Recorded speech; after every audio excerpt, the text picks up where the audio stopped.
Women are bad investments, Sarah. You just need to keep your face pretty until you find a husband to pay your bills. My father looked me dead in the eye and said those words when I put the payroll report on his desk. I had just discovered that my brothers, Austin and Tyler, were making $200,000 a year with full benefits and equity. I was making $50,000 with zero benefits because he had classified me as a 1099 contractor. Stop whining, he sneered, checking his watch. I did you a favor. Your brothers are building a legacy. You're just temporary. I didn't scream. I didn't cry. I felt a cold, sharp click in the back of my brain. I realized right then that he wasn't my father anymore. He was just a bad boss.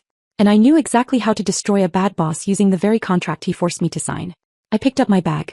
Hey, I said. If I'm a contractor, then today is my last day. He laughed as I walked out. He thought I was throwing a tantrum. He had no idea I was about to use his own greed to burn his entire empire to the ground. Have you ever been the smartest person in the room, but treated like the coffee girl just because you didn't fit their image? Drop a yes in the comments if you know that feeling. People always ask me why I stayed for 6 years. They look at those payroll numbers, $50,000 versus $200,000, and they ask, Sarah, you have a degree from Wharton. You're a genius strategist. Why were you letting them treat you like an intern? It's a fair question. But to understand the answer, you have to understand the ghost producer. In the high-stakes world of New York event production, there are two types of people. There are the face men, like my brothers Austin and Tyler. They wear $5,000 bespoke suits. They show up at 11 in the morning holding a latte, ready to take a client to a 3-hour lunch at Le Bernardin. They smile, they shake hands, and they promise the moon. And then there are the ghost. That was me. I was the one on the headset at 3 in the morning, negotiating with a Teamsters union rep who wanted to shut down a runway show because Austin forgot to file a noise permit. I was the one physically moving 20-pound floral centerpieces in my heels because Tyler had sent the crew home early to save money for his bonus. I was the one who knew the birthday of every major client's child, the one who knew which brides needed handholding and which CEOs needed hard data. I lived in a state of perpetual adrenaline. I remember one night specifically, the launch of a new luxury watch brand at the Hudson Yards. The lighting rig failed an hour before doors opened. Austin was at the bar downstairs flirting with a model. He didn't even answer his phone. I didn't panic. I climbed a ladder in a silk blouse, bypassed the breaker and rerouted the power from the backup generator. When the lights blazed on, Austin walked in, clapped me on the shoulder and said, "Great job, sis. I told the client we'd handle it." He took the credit. He took the commission. I took the subway home because Uber surge pricing was too high for my budget. Looking back, it seems insane. But that's the trap of the good daughter syndrome. My father, Richard, didn't just steal my labor. He stole my ability to assess my own worth. From the time I was a little girl, he trained me to believe that my utility was my rent for existing. Austin and Tyler are wild, he would say with a wink, like their incompetence was charming. But you, Sarah, you're the reliable one. You're the glue. He made me feel like being the glue was a high honor. He weaponized my own competence against me. I thought suffering was loyalty. I thought that if I just worked hard enough, if I saved them from enough disasters, eventually they would look at me and say, "We see you. Here is your seat at the table." I didn't realize then that they weren't waiting for me to prove myself. They were banking on me never realizing I already had. They didn't want a partner. They wanted a mule. The contractor status wasn't just a financial decision to save 15% on payroll taxes. It was psychological warfare. By denying me benefits, equity, and even a job title, Richard was constantly reinforcing the message. You are not one of us. You're help. You are temporary. But he made a mistake. He forgot that the help sees everything. While they were busy expensing client dinners and building their personal brands, I was learning every single wire, contract, and vulnerability in the machine they called a company. I was the one building the engine. And when you build the engine, you also know exactly which wire to pull to shut the whole thing down. The end didn't come with a bang. It came with a humiliating apology I didn't owe. 2 days after I found the payroll file, Austin missed a critical deadline. We were producing a launch party for a Japanese tech conglomerate at the MoMA. The deposit for the catering, $75,000, was due at noon. Austin was supposed to wire it. Instead, he was at a strategy lunch that involved 3 bottles of wine. At 2 in the afternoon, the catering company called me, screaming. They were pulling out. The event was 48 hours away. I marched into Richard's office. "Austin missed the wire," I said. "We're about to lose the caterer." Richard didn't call Austin. He looked at me over his reading glasses and said, "Fix it." "I can't fix a missed wire, Dad. The money is gone." "Call them back," he said, his voice dropping to that dangerous, quiet register. "Tell them it was a clerical error on your end. Tell them you wrote down the wrong routing number. Take the heat off your brother." I stared at him. "You want me to lie to a vendor I've known for 5 years? You want me to look like the incompetent one to protect Austin? Austin is the face of this company, Sarah. Clients need to trust him. You're back of house. It doesn't matter if they think you're a little scattered. Just get it done. It doesn't matter if they think you're a little scattered. That was the sentence that broke the camel's back. It wasn't just about the money anymore. It was about my reputation. He was willing to burn my professional credibility to keep his son's suit clean. I made the call. I lied. I took the blame. I listened to the catering director call me unprofessional and a liability. I swallowed it all just like I had swallowed every insult for 6 years. But when I hung up the phone, I walked back into Richard's office with one final request. I saved the account, I said. But I want a title change. I want to be named Director of Production. I want it on the website and I want it on my business card. Richard sighed, rubbing his temples like I was an unruly toddler asking for a pony. We've talked about this, Sarah. It's an optics issue. Optics. Our clients, they're old school. They like dealing with the men for strategy and you for the details. If I make you a director, it confuses the hierarchy. It makes Austin and Tyler look less authoritative. Let's just keep things as they are. You're good at being the helper. The helper. I looked at the organizational chart on the wall behind him. Austin's photo was there. Tyler's photo was there. Richard's photo was at the top. I wasn't on the wall. Suddenly, the contractor classification made perfect sense. It wasn't just tax evasion. It was erasure. By keeping me off the payroll, off the org chart, and off the equity table, he was ensuring that I never actually existed in the history of Mitchell & Company. I was a ghost. I was designed to be invisible so that when the empire passed to my brothers, nobody would ask, "What about Sarah?" He thought he was erasing me. He didn't realize he was setting me free. If I wasn't an employee, then I didn't owe him 2 weeks' notice. If I wasn't a partner, I didn't have a non-compete clause. And if I wasn't on the org chart, then the work I did wasn't work for hire. It was my work. I looked at Richard one last time. He was already back on his phone, dismissing me with a wave of his hand. He thought he had won. He thought he had put me back in my box. "Okay, Dad," I said softly. "I understand the optics perfectly." I went back to my desk. I didn't cry. I didn't argue. I opened a new browser window and searched for the number of the most aggressive intellectual property lawyer in New York City. I wasn't going to be the daughter anymore. It was time to be the shark. The next morning I didn't go to the office. I walked into the lobby of Sterling and Finch, one of the most expensive intellectual property law firms in Manhattan. I was meeting David, a friend from college who billed $800 an hour. I sat across from him in a glass-walled conference room and slid a single piece of paper across the mahogany table.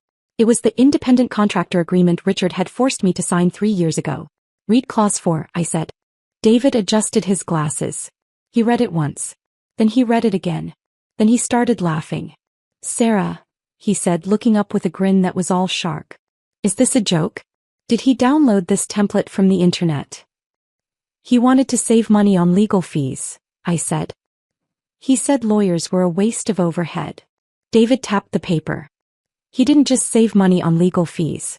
He saved himself into a grave. You see, under United States copyright law, there is a very specific doctrine called work for hire. If you are a W-2 employee, everything you create, every email, every design, every idea belongs to the company. Automatically." He leaned forward. "But you aren't an employee. You are a 1099 independent contractor. And in this cheap generic contract, there is no intellectual property transfer clause. He forgot to make you assign your rights to him." I felt a shiver go down my spine. "So who owns my work?" "You do," David said. "You own the copyright to every stage design, every lighting schematic, and every script you wrote as a contractor. Legally, Mitchell & Company is just renting your intellectual property. And they haven't paid their rent." The miser's paradox.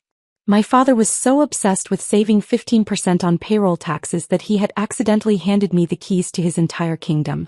He wanted to treat me like an outsider to keep me cheap, but in doing so he made me the owner. "The Titan Gala," I said. "The script, the CAD drawings, the run of show. I wrote all of it last week." "Then you own it," David said. "And we are going to register it right now." We didn't waste time. We filed for expedited copyright registration with the Library of Congress. It cost $800. It was the best money I ever spent. But I knew copyright wasn't enough. Richard was a bully. If I tried to stop him, he would sue me for breach of contract or abandonment. He would try to bury me in legal fees before I ever got to court. I needed an insurance policy. I needed to prove that my sudden departure wasn't abandonment. It was a constructive discharge caused by a hostile work environment. I opened my laptop. I didn't need to hack anything. I just needed to access my own cloud backup. I navigated to a folder labeled voicemails. For 6 years, Richard had left me abusive messages whenever he was stressed. I had never deleted them. I clicked on one from last month. Sarah, pick up the phone. You are useless. If you don't fix this budget by morning, don't bother coming in. You're lucky I even employ you. I clicked on another. Stop crying and do your job. You're weak. This is why women can't lead. I transferred 47 audio files to a secure drive and handed it to David. His face went grim as he listened to the first 10 seconds. This is leverage, he said quietly. If he tries to sue you, we release these to the board. We release these to the press. He won't just lose the lawsuit, he'll lose his reputation. I walked out of that law firm an hour later. I stopped at a coffee shop and opened the Secretary of State website. It took 10 minutes to file the incorporation papers. Sem Productions. It was official. I wasn't the daughter anymore. I was the competition. And I held the deed to the ground my father was standing on. The Titan Gala isn't just a party. In New York City, it is the party. It's the night where billionaires shake hands with senators, and where production companies like Mitchell & Company make their entire year's revenue in 4 hours. The grand ballroom of the Plaza Hotel was dripping in gold. Crystal chandeliers the size of small cars hung from the ceiling. The air smelled like expensive perfume and old money. I stood at the back of the room watching. My father, Richard, was in his element. He was wearing a tuxedo that cost more than my car, holding a glass of scotch and holding court near the stage. Austin and Tyler were flanking him like bodyguards, laughing too loudly at jokes that weren't funny. They looked relaxed. They looked victorious. They thought I was at home, crying into a pint of ice cream, regretting the moment I walked out. They believed they had successfully bullied me into silence. After all, who fights the king in his own castle? They forgot that I built the castle. I didn't walk in through the service entrance this time. I didn't have a headset around my neck or a clipboard in my hand. For 6 years I had been invisible, dressed in producer black, blending into the shadows so the clients would shine. Not tonight. Tonight I was wearing red. A structured, architectural crimson gown that looked like armor. I walked through the main doors with a ticket I had bought with my own savings. The security guard, a man I had hired 3 years ago, nodded at me. He didn't stop me. He knew who really ran the show. I saw the moment Richard spotted me. He was in the middle of a toast with a senator. His eyes slid over the crowd, landed on the red dress, and stopped. He blinked. For a second he didn't recognize me. He wasn't used to seeing his daughter as a person. He was used to seeing an asset. Then recognition hit. His smile faltered. He took a step toward me, his face darkening with that familiar, controlling anger. He was going to try to intercept me. He was going to try to drag me outside before I could cause a scene.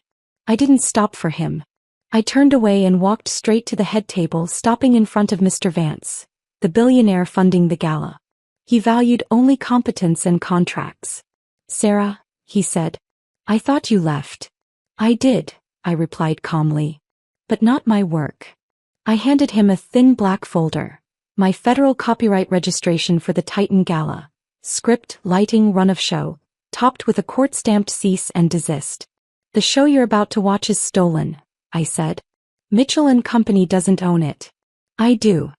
He skimmed the papers, noted the highlighted 1099 contractor status, then looked at my father pushing through the crowd in panic. Is your crew ready? Vance asked. They never left. He nodded toward the tech booth. The signal was given. Richard arrived, breathless. Get out, he hissed. I smiled. Take your seat, Dad. The show's starting. The lights dimmed. Richard took the stage, basking before 500 powerful guests. He accepted his award, praised my brothers, then dismissed me as someone who couldn't handle the pressure. The room murmured sympathetically. It was the lie I needed. I nodded to the booth. Feedback shrieked. The massive LED screen glitched, then flashed. Intellectual property of SM Productions. Unauthorized use prohibited. Silence. Ice clinked in glasses. I stepped onto the stage, red dress blazing, microphone steady. Austin didn't design this. Tyler didn't write it. And legally, neither did your company. Richard screamed for my mic to be cut. It wasn't. They can't, I said. I hired them. I faced the room. For 6 years, Richard Mitchell refused to pay me a salary. To save $15,000 a year in payroll taxes, he classified me as a 1099 contractor. Lawyers leaned forward. He used a generic contract and forgot one clause: intellectual property transfer. Richard froze. Under United States copyright law, a contractor who doesn't sign away rights owns the work. The stage, the script, the lighting, it's all mine. The realization hit the room at once. This is my event, I said. And I'm issuing a cease and desist effective immediately. Mr. Vance stood. Is this true? Is she a contractor? Richard stammered. It was just for taxes. That's not a technicality, Vance said. That's incompetence. He turned to me. You own the show? I do. Then I'm not paying a thief, he said. Richard, you're fired. Get off the stage. To me, continue the show. Invoice me in the morning. The applause detonated. Richard followed me off stage, grabbing my arm. I'll make you a partner. I'll give you equity. It's too late, I said. For equity. And for family. He snarled that I was nothing without him. I smiled coldly. You're right. I do spend money. I spent it on the best IP lawyer in New York. To take back what I built. Keep the change. I walked out with Mr. Vance into the night. The fallout was brutal. The cease and desist triggered an Internal Revenue Service audit for employee misclassification. The fines were catastrophic. Vance moved his $40 million portfolio to SM Productions the next morning. Others followed. Mitchell and Company collapsed within 6 months. Richard still says I stole his legacy. I didn't. I reclaimed unpaid work. The contractor label was meant to chain me. He forgot that a chain swung hard enough becomes a weapon. I am Sarah Mitchell. I am not temporary. I am the owner.